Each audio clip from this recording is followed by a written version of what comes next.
Coming up on today's episode of Airborne Unlimited, did the Sully movie make the NTSB look bad?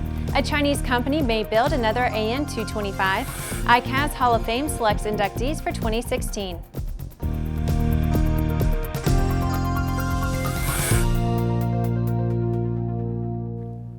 I'm Bree Cross. It's September 14th, 2016, and this is Airborne Unlimited. Most movie making requires some kind of conflict to hold an audience, but some current and former NTSB investigators say that director Clint Eastwood took too much artistic license to create dramatic tension in his movie Sully about the miracle on the Hudson.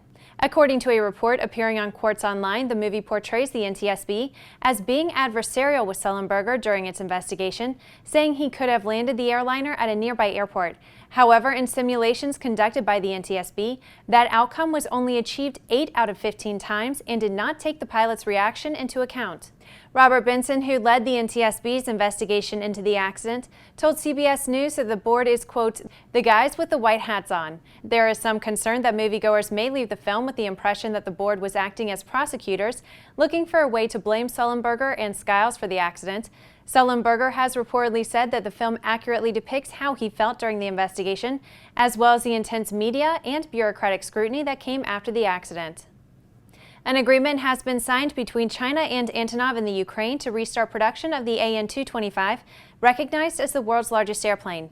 In a short news release posted on the Antonov website, the company says it signed the agreement in August with the Aerospace Industry Corporation of China.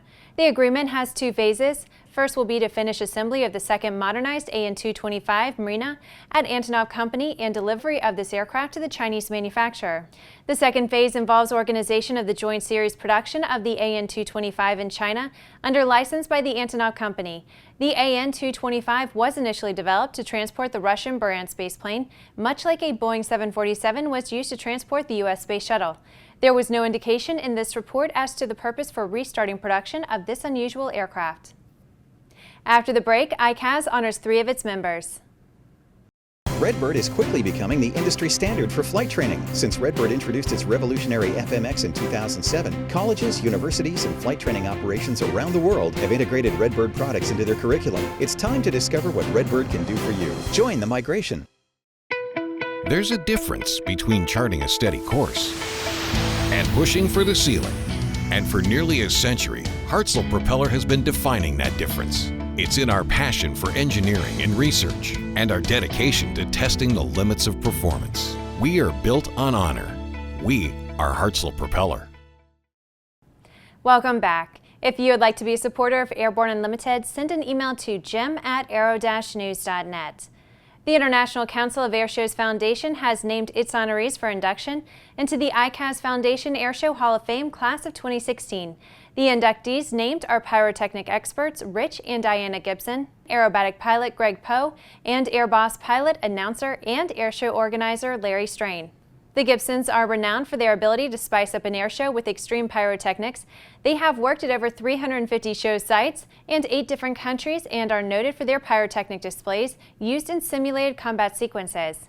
Greg Poe, who passed in 2011, is not only being recognized for his abilities on the airshow circuit, he had also been active in programs that use airshows and aerobatics to motivate and inspire America's use.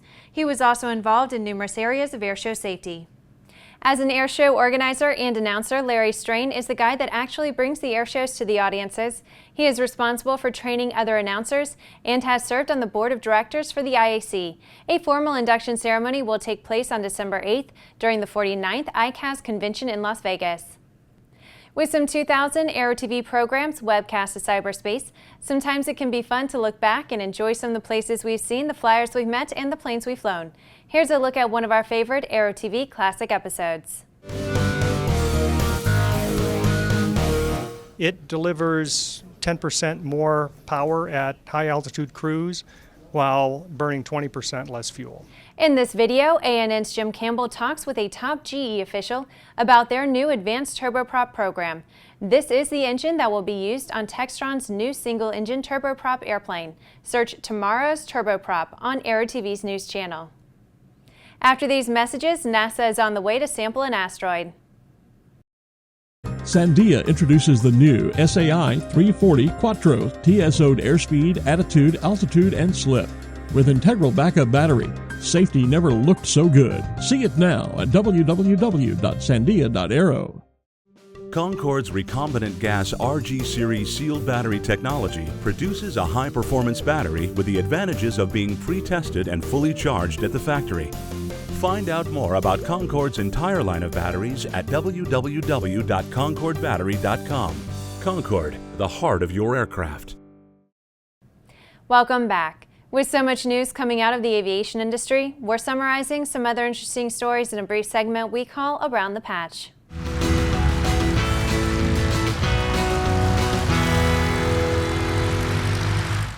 NASA's first asteroid sampling mission launched into space last week. NASA says this begins a journey that could revolutionize our understanding of the early solar system. The spacecraft will reach the asteroid in the year 2020. A Massachusetts City Council Ordinance Committee voted last week to move forward with new unmanned aircraft legislation. The ordinance would make it illegal to fly over private or city property and also to take images of people or property without permission. The FAA is accepting job applications from people with previous air traffic control experience. This includes experienced air traffic controllers, including eligible military controllers, and others with air traffic controller certification. Applications will be accepted through September 20th.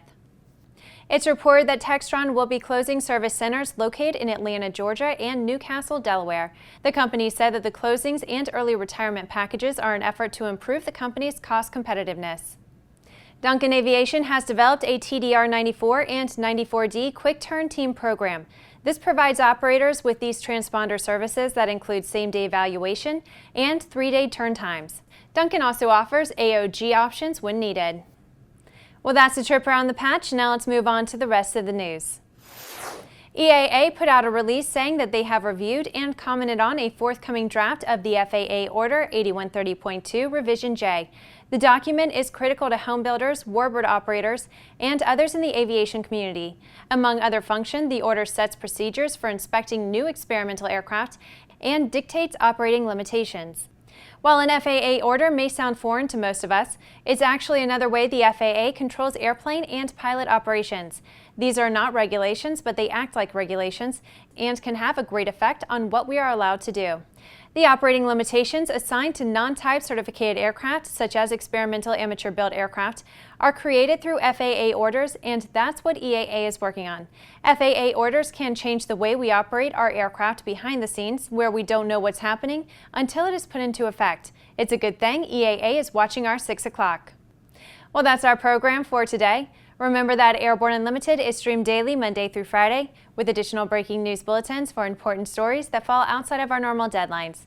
If you're watching us on YouTube, please subscribe and check us out on Facebook and Twitter. Get comprehensive real-time 24/7 coverage of the latest aviation and aerospace stories anytime at aero-news.net. We'll see you tomorrow.